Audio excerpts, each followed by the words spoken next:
Morning, সকলকে জানাই সোনা চ্যানেলে ওয়েলকাম। ঘুম থেকে তাড়াতাড়ি উঠে গেছি, মোটামুটি 8:30 9টা বেজে যায় উঠতে। তো আজকে ওরই মধ্যে 6:30 7টায় উঠে গেছি।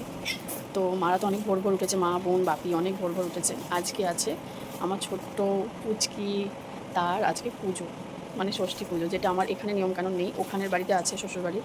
তো ওখানে লোকজন আসবে এখানে পুজোর জন্য। তো আমরা এখানে পুজোর আয়োজন করে নিয়েছি। ঘড়িতে 7:10ও ঠিকঠাক বাজেনি, আমি উঠেছি পুরো 7টাতে। মায়ের শাড়ি পরবো অনেক দিন পর। এর আগে তো আমি প্রচুর ছোটোবেলা থেকে মায়ের নতুন নতুন শাড়ি আমি বেশিরভাগ ভাঙতাম। তো অনেক দিন পর মায়ের নতুন শাড়ি আমি ভেঙে দেবো, কারণ এই পুজোতে নতুন জিনিস পরে বসতে হয়, আর আমি ওই বাড়ি থেকে আসার সময় সেভাবে নতুন কোনো জিনিস আনিনি। সেই ক্ষেত্রেই ছাপা শাড়িটা পরবো। সব কিছু গোছগাছ সকালে উঠে দেখি মা বোন মিলে সব করেই ফেলেছে। পুচকিকে রেডি করে দিচ্ছে। এটা পুচকি রেডি হচ্ছে। পুচকি আবার নখ কাটবে, চান করবে, বেছি ওয়াজ করতে হবে না। নখ কেটে স্নান টান করে নিয়েছি। বোন, আমি, মা, বাড়ির সকলেই স্নান করে নিয়েছি, শুধু আমি একা নয়। নখ কেটেছি শুধুমাত্র আমি, আমার মেয়ে আর বর। আর বোন গেছিলো নদীতে স্নান করতে। সামনেই আমাদের রয়েছে আদি গঙ্গা, সেই জন্য ওখানে স্নান করে আমাদের জন্য জল নিয়ে এসেছিলো, যেহেতু আমি এখন যেতে পারবো না। এখানে আলপনা দিচ্ছে গোটা বাড়িতে, সুন্দর করে আলপনা দিয়েছে চারিদিকে। তারপরে অনেকদিন পুজো পাঠও বন্ধ ছিল, আজকে একটু পুরো সব কিছু ধুয়ে মেজে পরিষ্কার করে পুজো করেছে অনেকদিন পর। কারণ আমার কাছে নার্সিংহোমে ওরা যাতায়াত করেছিল, থেকেছিল, সেই কারণে এতদিন মতো পুজোটাও বন্ধ করেছিল। আজকে থেকে শুরু হলো। এখানে পুজো হবে, সেখানটা তোমাদেরকে দেখাই। এখানটা হচ্ছে মেন পুজো হবে। বাপি সকাল থেকে উঠে সমস্ত জোগাড় করেই রেখেছে। এখানে কিন্তু আমার কোনো অবদানই নেই, কারণ যত কাজ বাড়ির সবাই মিলে করছে, মা বোন আর বাপি, এরা তিনজনে কালকে থেকে কাজ করেই চলেছে। আমার কোনো অবদান নেই, শুধুমাত্র আমি পুজোয় বসতে হয়, বসবো। বোন জোগাড় করছে, মা একা হাতে সমস্ত রান্নাবান্না করবে, কারণ আমাদের বাড়ির লোকজন তো রয়েছে এখানে। শ্বশুরবাড়ি থেকে লোকজন আসবে, মানে শ্বশুরবাড়ি থেকে শুধুমাত্র শাশুড়ি আসবে, তারপর বাকি আসবে ননদের ফ্যামিলি, তারপর আসবে আমার একটা মাসি শাশুড়ি। তো মোটামুটি 4-5 জন মতো আসবে। তো আর আমাদের বাড়ির সকলে টোটাল সমস্ত আয়োজন কিন্তু মা একা হাতে করছে।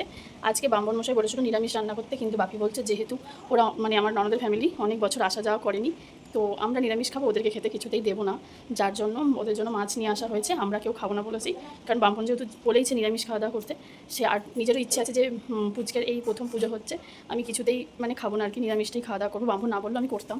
তো যাই হোক, ব্রাহ্মণ যেহেতু বলেছে আরোই বেশি হলো আর কি, ব্যাপারটা সরল হয়ে গেল।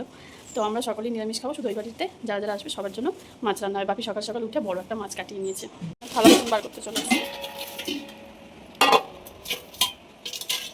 আমার বিয়ের সময় নানি মুখাম এখানেই হয়েছিল, আর এখানেই হচ্ছে আমার আজকের পুজোটা হবে। পুজো, সে কিন্তু এখানে ঘুমো করছে। আমি ওকে খাইয়ে টাইয়ে দিয়েছি, ওর নখ কাটা হয়ে গেছে। মা ওকে নদীর জল ছিটিয়ে দিয়েছে, এরপর ওর গা মুছু করবে, কিন্তু লেট হবে। এখন ও ঘুমো করছে। মা ওখানে রান্নাবান্না করছে, বোন এখানে শরবত বানাচ্ছে, কারণ ওরা কাছাকাছি চলেই এসেছে। তোমাদের দাদাভাই আবার আনতে চলে গেছে। আমার ভাগ্নি ফার্স্টে ঢুকলো, ওর মামা ওকে ছেড়ে দিয়ে গেছে, দিয়ে আবার আনতে গেছে। ওর মামা মানে তো বুঝতেই পারছো আমার হাজব্যান্ড। মানে আমার প্রিন্সেস ঘুমু করছিল, তারপরে একে একে সবাই আসছিল, জামাইবাবু, মাসি শাশুড়ি, বাড়ির ফ্যামিলি সবাই আস্তে আস্তে ঢুকছিল।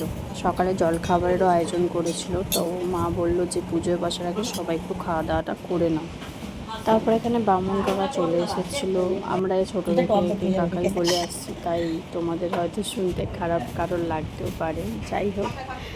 তো সেক্ষেত্রে বলি, তারপর সাজা গোজানো করছিল যেখানটা পুজো হবে। এখানে আমার শাশুড়ি, ননদ, তারপর মাসি শাশুড়ি, এরা হেল্প করেছিলো, প্লাস আমার বাপি, সবাই মিলে হেল্প করছিল। আমাকে বললো চট জলদি চেঞ্জ করে আসতে। আমি জলদি করে শাড়িটা মানে জামাটা ছেড়ে শাড়িটা পরে নিলাম। অনেক দিন পর কাপড় পরেছিলাম, তাই নিজেকে ঘুরে ঘুরে দেখছিলাম, আর তোমাদেরও দেখাচ্ছিলাম। বউ ফিল আবারও হচ্ছিল অনেকদিন পর। সিহুর দাদু দিয়েছে, সিহুর দাদু, ঘরের দাদু, ঘরের দাদু বলে, এটাও তো ঘরের দাদু, ঘরের দাদু, মামা দাদু, মামা দাদু বলে, আমার তো মনি দাদু, আমার তো মামা নেই। তারপর আমার ননদ আমার পুচকিকে রেডি করে দিল, তারপর আমাকে পুজোয় বসতে বলা হয়েছিল। তারপর আমি গিয়ে পুজোতে বসলাম। শুরু হয়ে গেল, কিন্তু খারাপ লাগছিল কি, মা আর বোন আমার কাছে আসতে পারছিল না। তার কারণ হচ্ছে বোন, মা সকাল থেকে রান্নাবান্নার দিকটা পুরোটা সামলেছে একা হাতে বলা যেতে পারে। বোন যতটা পেরেছে মাকে হেল্প করেছে, করে বেরিয়ে গেছিলো, পড়া ছিল। মা পুরোটা সকাল থেকে রাত্রে রান্না পর্যন্ত, তো মা তো একাই করে, তাও বলছি আজকে এত জনের এত আয়োজন সব মা একা হাতে করেছিল।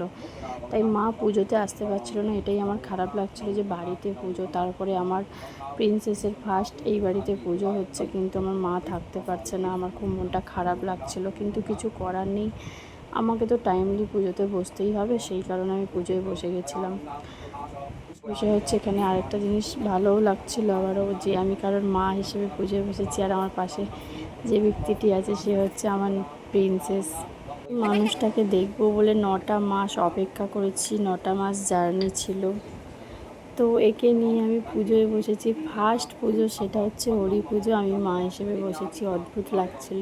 তবে আমার এই বাড়িতে কিন্তু ষষ্ঠী পুজোর কোনো নিয়ম নেই, মানে তারকেশ্বরের বাড়ির কথা বলছি। মানে বেশ কিছুক্ষণ দেখবে বাপি আর হাজব্যান্ডকে দেখতে পাচ্ছ না, বা আমি ওদের নিয়ে কিছু বলছি না। তো কিছু কিছু জিনিস এখানে আনতে ভুলে যাওয়ার কারণে বাপি আর আমার হাজব্যান্ড একটু বাজারে গিয়েছিল। পুজো চলাকালীন কিছু কিছু জিনিস লাগবে, সেগুলো হচ্ছে লিস্ট হিসেবে আনতে ভুল হয়ে গেছিলো বা ভুলে যাওয়া হয়েছিল, যার জন্য ব্রাহ্মণ মশাই বলেছিল অসুবিধা নেই, যতক্ষণ পুজো চলে ওর মধ্যে এনে দিলেই হবে। সেই কারণে অনুমতি নিয়ে আমার হাজব্যান্ড এবং আমার বাপি বেরিয়ে গিয়েছিল। তারপরে যখন যে টাইমে ওই জিনিসগুলো লাগবে ওরা ওই টাইমের মধ্যে আবার চলে এসেছিলো। তো তারপর তোমরা আবারও ওদেরকে দেখতে পাবে। এটা কিন্তু বেশ বড়, আর আমি খুব এনজয় করছিলাম একটা দিক দিয়ে। শুধু বারে বারে মায়ের দিকে তাকাচ্ছিলাম বা মনে পড়ছিল, মাকে বারবার বলছিলাম রান্নাটা তাড়াতাড়ি করে শেষ করে বা একটু বন্ধ করে এখানে আসো না, বারবার বলছিলাম। আর তার মধ্যে এটাও ভাবছিলাম যে আমি তো কখনো ষষ্ঠী পুজো সেভাবে কারোর দেখিনি, আর এইসব নিয়মকানুন আমি জানতামও না, আমার লাইফে ফার্স্ট টাইম। তো যাই হোক, অনেকক্ষণের পুজো দেখলাম, আর প্রচুর নিয়মকানুন, হয়তো কারোর না থাকলে না বসলে হয়তো সবাই জানাটা অসম্ভব ব্যাপার, তাও তোমাদেরকে বলছি আর কি। ডেকোরেশনের জন্য একটু বসতে অসুবিধা হচ্ছিল মেঝেতে, কারণ মেঝেতে ওঠা বসাটা খুবই টাফ। তো যারা যারা সি সেকশন হয়েছে সবাই অলরেডি জানো যে এই অবস্থাতে নিচে বসা ওঠা 20 দিন 21 দিনে কতটা কষ্টদায়ক। তার উপর নতুন জিনিস গায়ে জড়িয়ে রাখাটা তো আরও কষ্টকর। ভালো তো লাগে কাপড় পরতে, আমি এটা বলছি না যে কাপড় পরতে খারাপ লাগে, ভালো লাগে, ভীষণ ভালো লাগে কাপড় পরতে, কিন্তু ওই দিন কাপড় পরতে এত কষ্ট হচ্ছিল। তারপরে খড়খড় একটা জিনিস বলা চলে, নতুন তো সেই কারণে। তারপর আবার ওই অতক্ষণ থেকে গরমের মধ্যে পুজোতে বসে পুজোটা কমপ্লিট করা খুবই অসুবিধা হচ্ছিল, কষ্ট হচ্ছিল, কিন্তু তাও অন্ততপক্ষে আমার সোনা মাম্মামের মুখের দিকে তাকিয়ে মনে হচ্ছিল সব কিছু ঠিক হয়ে গেছে। মা ঠিকই বলতো, সন্তানের মুখের দিকে তাকালে হয়তো বাবা মা সব কিছু ভুলেই যায়। ব্যাপারটা তখন অতটাও বুঝতে পারতাম না, কিন্তু মা আর একটাও এর সাথে কথা বলতো, যতক্ষণ তুই নিজে না মা হচ্ছিস সেই ব্যাপারগুলো তুই নিজের থেকে ফিল করতে পারবি না বা বুঝতে পারবি না, কিন্তু আজকে সত্যি ভেতর থেকে জিনিসগুলো ফিল করি। মা তুমি ঠিকই বলতে কথাটা।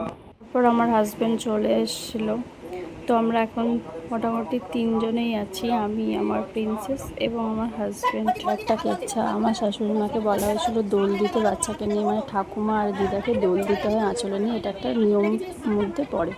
তো আমার শাশুড়ি মাকে আমার হাজব্যান্ড এবং আমার ননদ বোঝানোর চেষ্টা করছিল, উনি কিছুতেই বুঝতে পারছিল না, তবে অনেক কষ্ট নিয়ে বুঝতে পেরেছিল এইসব ব্যাপার।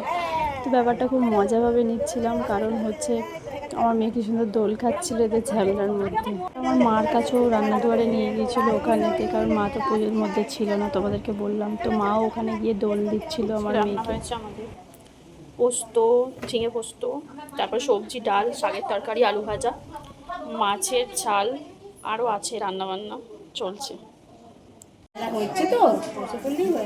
কোনটা দিয়ে বিকেল হয়ে গেল, ওদের বাড়ি যাওয়ার সময় হয়ে গেল, খুব আনন্দ সহকারে দিনটা কেটেছে। পরে আমার হাজব্যান্ড এবং ওর ফ্যামিলি সবাই মিলে বাড়ি চলে গিয়েছিল। দেখো দুই বিয়ানের কীরকম ভালোবাসা, তার কারণ আমার মা আমার শাশুড়িকে কাপড়টা ঠিকঠাক করে পরিয়ে দিচ্ছিল, কারণ ঠিকঠাক করে পরা হয়ে ওঠেনি বলে, সেই কারণে সবাই মিলে আমাদেরকে টাটা করছিল। আমার সোনা মাম্মাকে বারবার করে সবাই দেখছিল, যেহেতু গেটের বাইরে যেতে নেই আমি এখান থেকে টাটা করে দিলাম ওদের সবাইকে। বাপি আবার ওদেরকে এগিয়ে দিতে গেল একটুখানি।